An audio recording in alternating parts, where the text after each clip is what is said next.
Vous aimez méditer? Vous aimez l'art? Je vous propose un voyage en pleine conscience. Une rencontre immersive à travers une œuvre à partir d'une méditation guidée, suivie d'un échange avec une étudiante en histoire de l'art, qui nous présentera l'artiste Paul Signac et sa peinture Les bateaux à vapeur. Bienvenue sur ma chaîne Yoga Shakti pour cette toute nouvelle série Yogi Heart.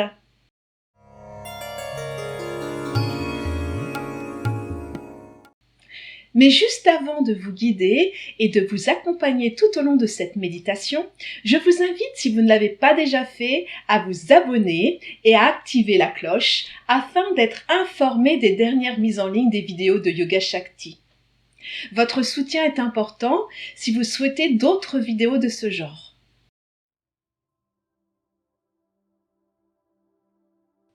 Pour entamer votre voyage, prenez le temps de vous installer devant votre écran, de préférence dans une posture assise. Vos pieds sont posés à plat sur le sol. Laissez vos mains reposer sur vos cuisses.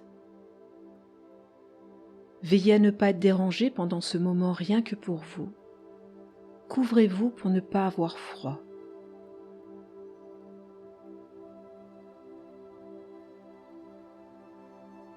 Sur une longue et lente inspiration, allongez votre dos en vous redressant pour adopter une posture droite, mais sans tension. Sur l'expire, laissez aller toutes les tensions. Continuez à vous grandir sur chaque inspire et relâchez ce qui a besoin d'être lâché. Sentez que vos épaules se détendent, que votre visage s'adoucit.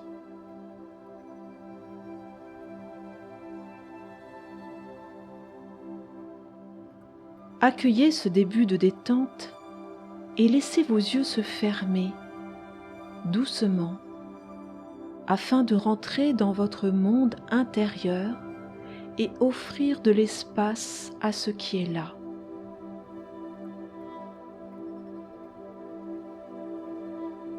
Prenez conscience de tout ce qui se passe à cet instant.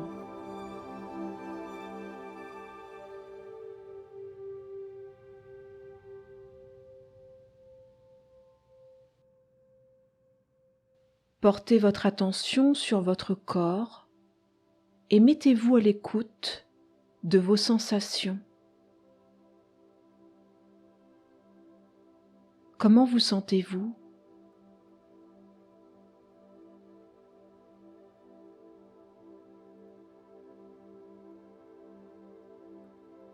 Que ressentez-vous d'une façon globale ?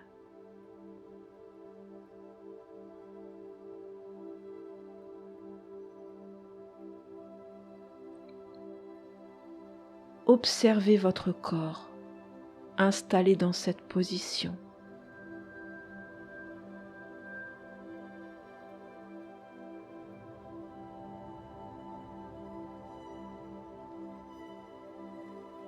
Observez comment votre corps s'est installé dans cette position, les points de contact avec le support.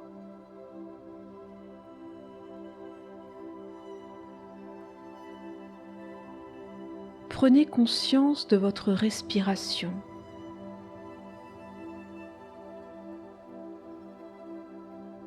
Du mouvement respiratoire.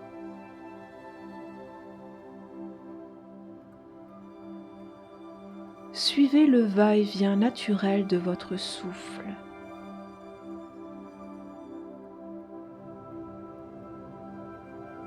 Conscience de chaque inspiration, de chaque expiration.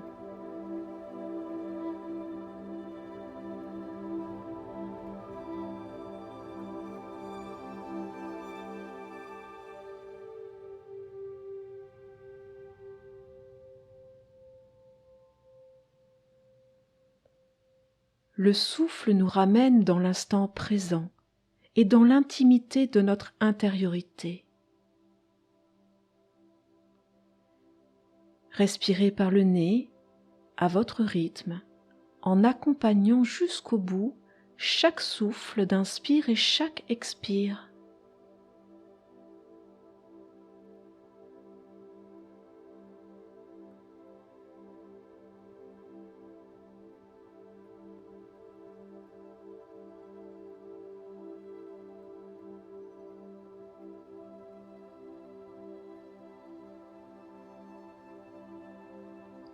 Expirez complètement avant de passer à l'inspiration. Allez jusqu'au bout de l'inspire avant de commencer à expirer.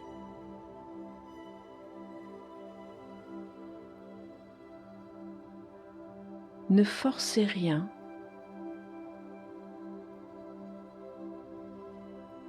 Restez dans le rythme et la fluidité de votre respiration.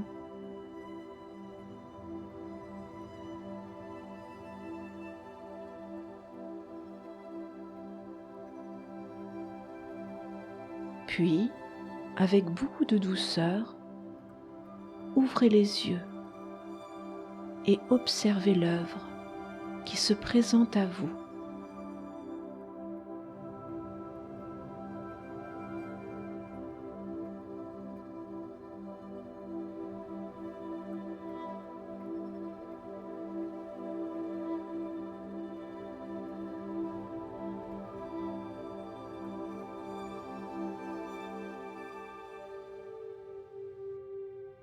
Il est important de laisser votre regard vagabonder et d'observer l'œuvre avec un œil novice et l'esprit du débutant.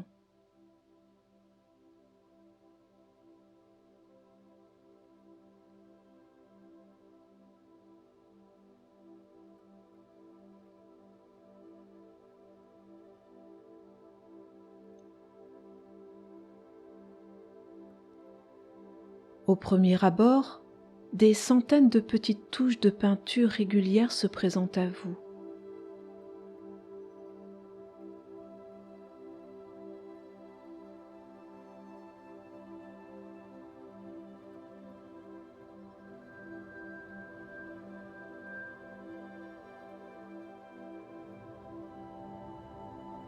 Elles représentent une scène. Imaginez que vous êtes là, assis en face de cette étendue d'eau au bord de la rive. Une épaisse fumée s'étend à perte de vue. Arrivez-vous à distinguer le paysage ?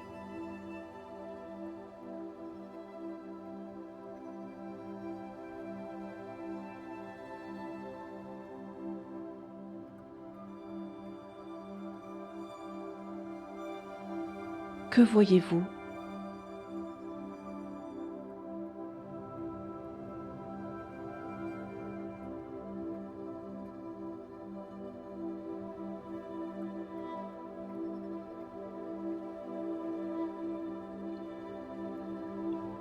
Apercevez-vous les bateaux qui naviguent sur ce canal ?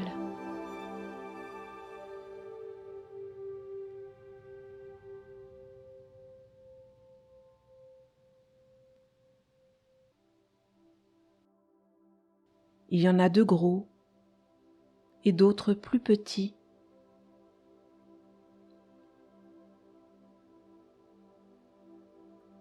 Partent-ils ? Peut-être sont-ils de retour après de longues semaines d'absence ? L'eau semble agitée. Il y a de nombreux remous. Observez l'effervescence et le flot de circulation sur le fleuve.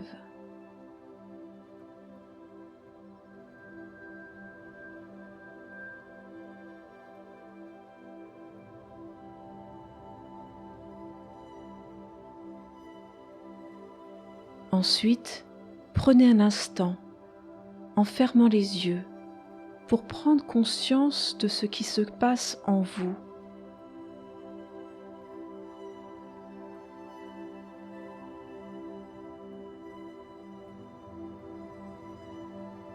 Est-ce que votre intériorité ressemble à cela ?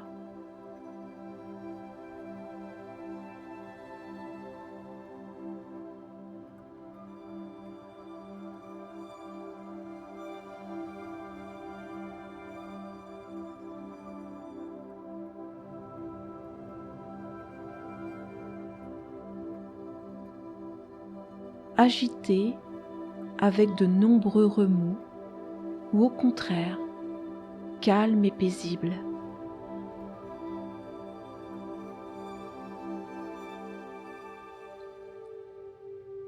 Revenez en rouvrant tranquillement les yeux.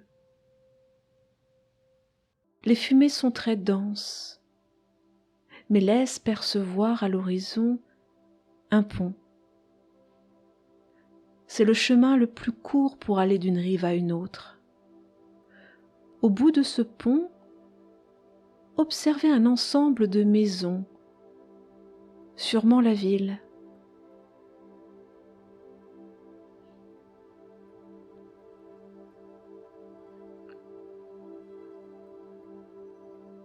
Le pont symbolise la transition, la transformation.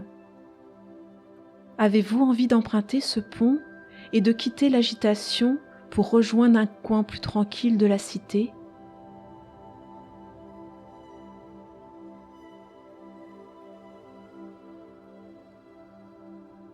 Fermez les yeux un instant et observez votre désir de quitter ou de rester.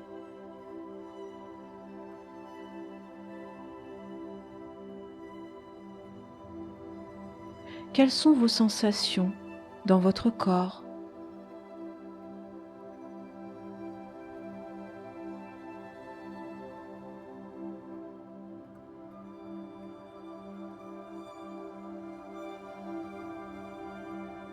Vos émotions ?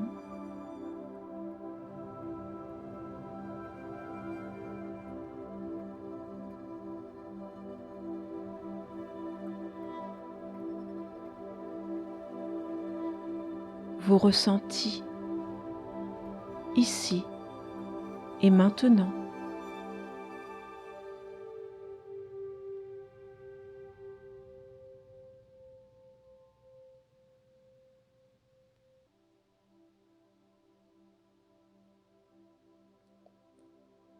Maintenant, rouvrez doucement les yeux. Que discernez-vous autour de vous sur cette rive ?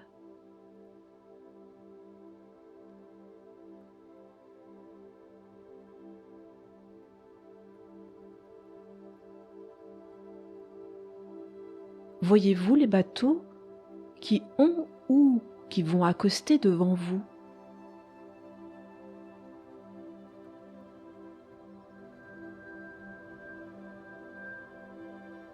Et les silhouettes humaines qui s'activent à bord.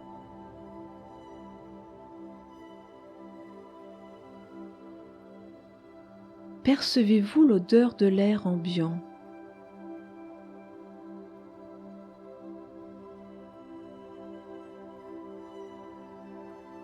Vous semble-t-elle agréable ? Désagréable ? Remarquez que malgré la fumée, vous n'êtes pas dérangé, car il y a beaucoup de vent. Les bourrasques poussent les fumées occasionnées par les bateaux à vapeur vers l'ouest. Fermez les yeux. Pouvez-vous sentir la caresse du vent sur votre visage ?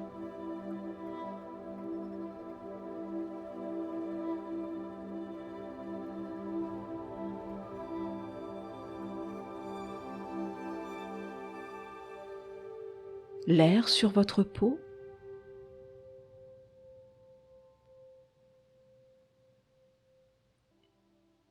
Est-il frais ?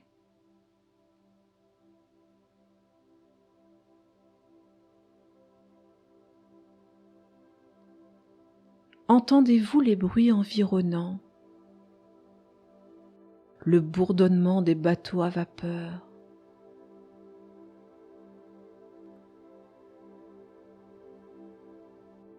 Le son des cornes de brume au loin ?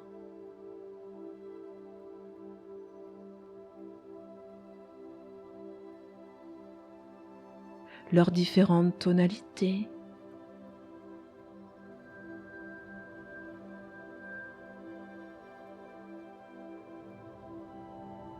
le clapotis de l'eau.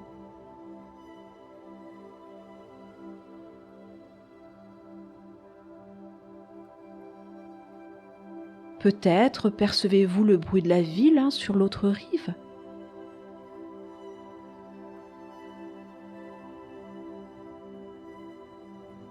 Des voix.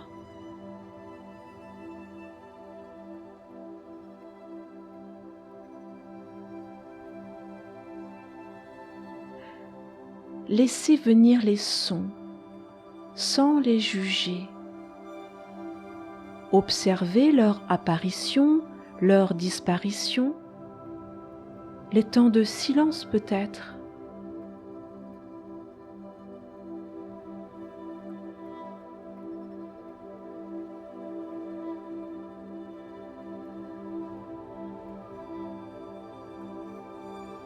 Dans ce bain sonore, comment vous sentez-vous ?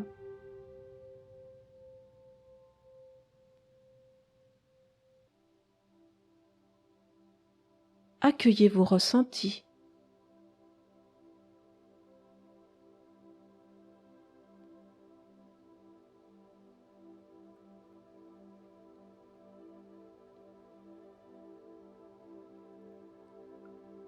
Rouvrez les yeux doucement et regardez les couleurs, les lumières, les perspectives.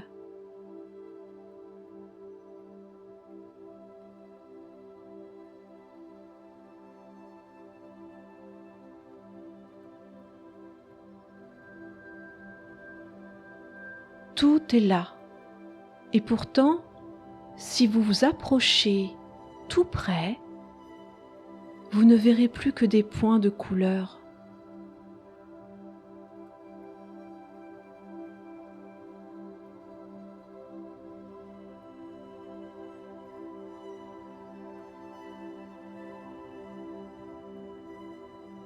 Votre perception aura changé. Quelques pas en arrière permettront à nouveau de retrouver une vision d'ensemble, une perspective indispensable au mouvement et à la fluidité de cette scène de vie.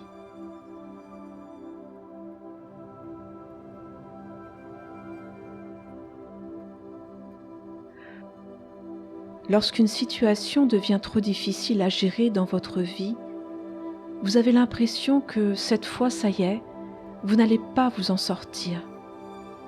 Des sensations, des pensées et des émotions s'activent en vous et vous vous sentez désemparé, blessé, triste, en colère, dépassé, fatigué, usé par ce qui se passe. L'émotionnel prend le dessus et vous prive de toute rationalité. En vous focalisant sur la situation, vous butez dessus et vous souffrez. Il est essentiel de prendre du recul. Pour cela, il est indispensable de revenir dans l'instant présent, ici et maintenant. S'écarter de la situation pour mieux agir par la suite permet paradoxalement de la voir dans sa globalité et de l'observer de façon détachée. En prenant de la distance, votre champ de vision s'élargit et s'éclaircit. Parfois, des solutions inattendues ou des aides extérieures se présentent.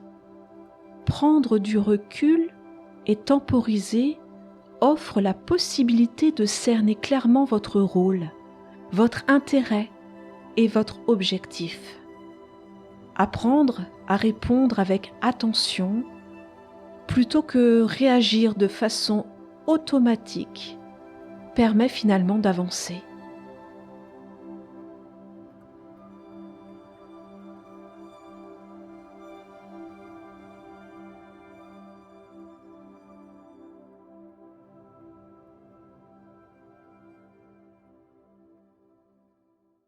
Je me présente, Patricia, je suis enseignante de yoga et de méditation et je suis accompagnée d'Alixia, étudiante en 2e année d'histoire de l'art. J'espère que cette méditation vous aura permis d'aborder ce tableau avec une vision et une perception un peu différentes. Alexia, peux-tu nous en dire un petit peu plus sur le peintre Paul Signac? Paul Signac était un peintre du 19e qui a une forte influence sur l'impressionnisme et notamment sur les œuvres de Monet. Il est parmi l'un des fondateurs de la Société des artistes indépendants en 1884 où il connaît notamment Georges Seurat. Cette société revendique de présenter des œuvres en toute liberté devant un public, à l'instar du salon officiel qui demandait une sélection par un jury. On peut présenter donc des œuvres tout à fait novatrices qui étaient rejetées au salon officiel. Leur revendication était ni jury ni récompense. Tu viens de nous dire que Paul Signac avait une influence impressionniste. Donc il n'était pas impressionniste. Non. Et pourtant, il travaillait avec des touches de peinture. L'impressionnisme est le premier mouvement. Mais Signac et Seurat vont ensemble créer les bases du néo-impressionnisme. On s'éloigne du mouvement de base, mais on garde justement cette idée de touches de peinture. Celles-ci deviennent plus précises avec des couleurs parfois pures. On appelle cette technique picturale le divisionnisme. Il est différent du pointilliste. Ce n'est pas réellement une œuvre donc pointilliste, celle que tu nous as présentée. En effet, le divisionnisme se sert de touches de peinture pures mais combinées à une réflexion propre sur la théorie des couleurs. J'ai du mal à comprendre la différence entre divisionnisme et pointillisme.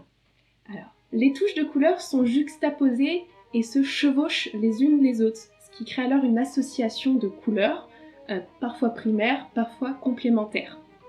Ça permettait un rendu beaucoup plus beau et éclatant sur une œuvre, qu'en les mélangeant directement dans une palette. En effet, l'œil du spectateur recomposait les couleurs par les différentes touches et percevait alors une unité de ton. On peut le voir notamment dans une œuvre qui s'appelle Félix Fénéon, c'est un portrait peint par Signac, où on voit particulièrement cette touche.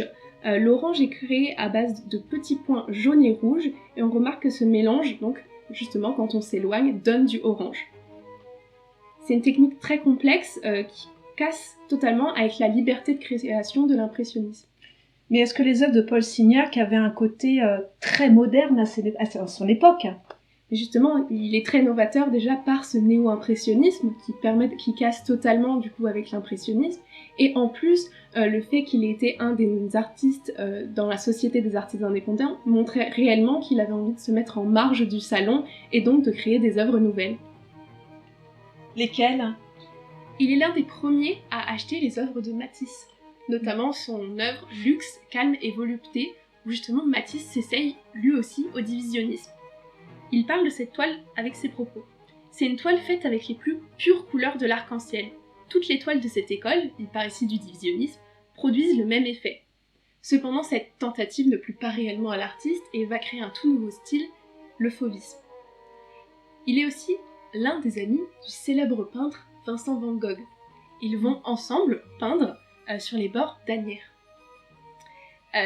Vincent van Gogh va lui aussi s'essayer au divisionnisme. Il en parle d'ailleurs dans une des lettres à son frère Théo. Il va parler justement de ce style et il va dire « Les pointilleurs ont trouvé du neuf, je les aime tout de même bien ». On voit quand même qu'il restait assez comique dans ses lettres. Toutefois, il n'adhérera jamais à ce style comme Matisse et lui utilisera des touches de couleurs beaucoup plus vives et marquées. On peut le voir dans sa célèbre peinture « La nuit étoilée ». Eh bien, merci beaucoup Alexia pour cette présentation. Merci Patricia de m'avoir invitée. J'espère que ce concept, aussi novateur que les œuvres de Paul Signac, vous aura plu. Si c'est le cas, n'oubliez pas de cliquer sur le pouce bleu et de vous abonner à la chaîne. En attendant, on se retrouve très vite pour une nouvelle vidéo. Namasté!